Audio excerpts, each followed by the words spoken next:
The sky is still clear. The forecast hasn't changed. There is nothing in the air that you can name or point to. And yet the pigeons are gone. Not gradually. Not one by one as the afternoon wore on. Just gone. The ledge is empty. The gutter's bare. The square, which an hour ago was scattered with birds moving in their loose, unhurried way across the stone, now holds only ordinary silence and the faint smell of something the weather is about to do. The rain arrives 40 minutes later. This has happened in every city where pigeons live. People who spend time outdoors, market traders, park keepers, the kind of person who sits on the same bench every afternoon, have noticed it for generations. The birds know. They leave before any human instrument has registered the change. They are somewhere sheltered before the first drop has fallen. The question is not whether pigeons can sense a storm coming. The question is how deep that sensing goes and what it reveals about a form of perception so far beyond our own that we have barely begun to understand it. There is a pressure in the air before a storm that no human being can feel. Not with skin, not with ears, not with any organ we have.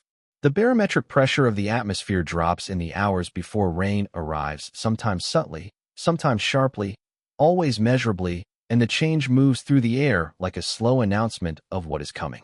We know it only through instruments. Pigeons know it through their bodies. Inside the inner ear of a pigeon, and in a network of pressure-sensitive receptors distributed across their hollow bones, there is a system tuned to precisely this signal. It detects changes in atmospheric pressure with an acuity that makes our own senses look blunt by comparison.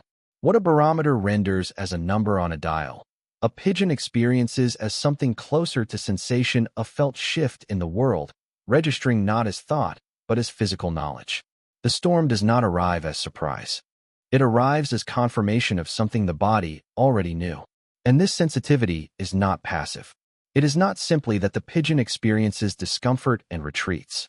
The pressure change is information, and the pigeon uses it the same way any intelligent creature uses information to act before consequences arrive, to make a decision in the present based on what the future is about to do. This is the beginning of something that looks, if you are willing to use the word carefully, like foresight. But pressure is only part of the story, and the next part is the one that, once you hear it, makes everything else feel small. Storms generate sound. Not only the thunder that arrives after lightning, that is the storm speaking loudly, after the fact.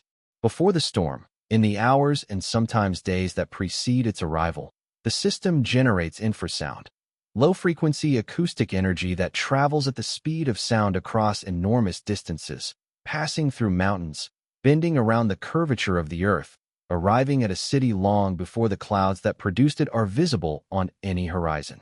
Infrasound sits below the threshold of human hearing. We do not hear it. We do not feel it. For most of human history, we did not know it existed. And yet pigeons hear it, or more precisely, they sense it through a combination of their inner ear structures and, researchers now believe, through the hollow architecture of their bones themselves, which resonate at low frequencies like the body of an instrument.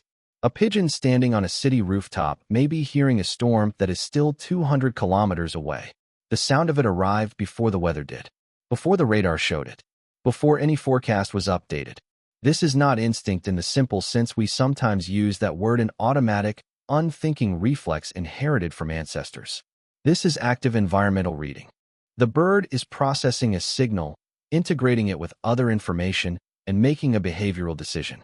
It is, at its core, the same process a weather forecaster performs.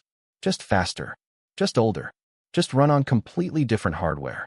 And then there is the layer beneath the layers. The one that researchers are still pulling into focus, still arguing about, still finding new evidence for in each decade's worth of careful work. Pigeons navigate by magnetic field. This has been established. Tiny structures in the pigeon's beak, clusters of magnetite crystals, the same mineral that gives compass needles their direction, allow the bird to sense the orientation and intensity of the Earth's magnetic field with a precision that produces, in effect, a map. Not a visual map. Something felt. A constant, ambient orientation in space that tells the bird not just where it is, but, crucially, how the field around it is changing. Storms distort that field. The electrical activity of a developing weather system, the charge building in clouds, The electromagnetic turbulence that precedes lightning creates local distortions in the geomagnetic landscape that a magnetically sensitive animal can detect. The approach of a storm is not only a change in pressure and sound. It is a change in the shape of the invisible field the pigeon is continuously reading. The storm announces itself on 3 separate channels simultaneously. The pigeon receives all 3. We receive none of them. We look at the sky. We check our phones. We hold a hand out the window and guess. The pigeon is reading an information-rich environment that is simply, entirely, outside the range of our perception. It is not that the bird is smarter than us. It is that it is equipped for a world we have never been able to directly sense, a world that has been there all along, layered beneath the visible one, broadcasting its signals constantly to any creature with the instruments to receive them. None of this evolved in a city. The pigeon's ancestor, the rock dove of the Mediterranean coast and inland cliffs, lived in a world where a storm meant something immediate and serious. A nesting ledge exposed to driving rain. A flock caught in the open during a gale. Young birds in an unprotected hollow. The stakes of failing to read the weather were not inconvenience. They were death. Evolution, over millions of years, built a storm detection system into the pigeon's body because the birds that had it survived, and the birds that didn't were lost to weather events their bodies gave them no warning of. The sensitivity is not a curiosity or an accident. It is the distilled result of an immense and patient selection pressure. Every storm that ever struck a coastal cliff, across geological time, quietly shaping the sensory architecture of the birds that came through it. What we observe in the city, the pigeons vanishing from the square before the rain, is the same system running in a new environment. The signals are slightly different. The infrasound of an Atlantic storm system reading differently from the electromagnetic signature of an urban thunderstorm. The pressure curves arriving on a different timeline in a canyon of glass and steel than on an open coastline. But the instruments are the same. The sensitivity is the same. The body still knows. Millions of years of weather, encoded into bone and nerve and crystal. The next time you see a pigeon sitting very still on a ledge, not feeding, not moving, simply oriented with that particular quality of alertness that is different from its ordinary calm, consider what it may be hearing. Not the traffic below, not the voices in the square. Something older and quieter and further away.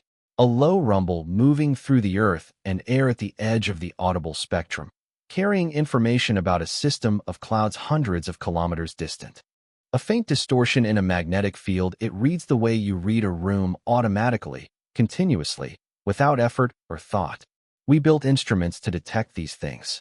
We built barometers and seismographs and magnetometers, and we calibrated them carefully and installed them in weather stations and checked them with trained attention. The pigeon carries all of it in a body the size of a closed fist and reads it without stopping to think about it, as naturally as breathing. This is what lives on the ledge above your street. Not decoration, not nuisance. A living instrument of extraordinary refinement, tuned to a frequency of the world that you will never directly hear, receiving signals from the atmosphere that no human sense can access, making decisions based on information that has not yet arrived, living always a little ahead of the present moment in a way that we, with all our technology, can only approximate. The square empties before the rain. The birds know something you don't. They have always known it. They were built to know it, across a span of time that makes our entire history look like an afternoon. And every gray, unhurried pigeon on every city ledge in every ordinary hour of the day is carrying that knowledge quietly, without announcement, looking out at a sky you and it are both watching but not seeing the same thing at all. If this changed the way you'll look at the next overcast sky or the next pigeon sitting unusually still on a rooftop, that's exactly where it should have taken you. There is an entire world of hidden sensing and invisible intelligence in the animals we share our cities with. The next video goes further in. It's already waiting. The storm was always coming. They simply heard it first through bone, through crystal, through a silence so deep we have never learned to listen to it.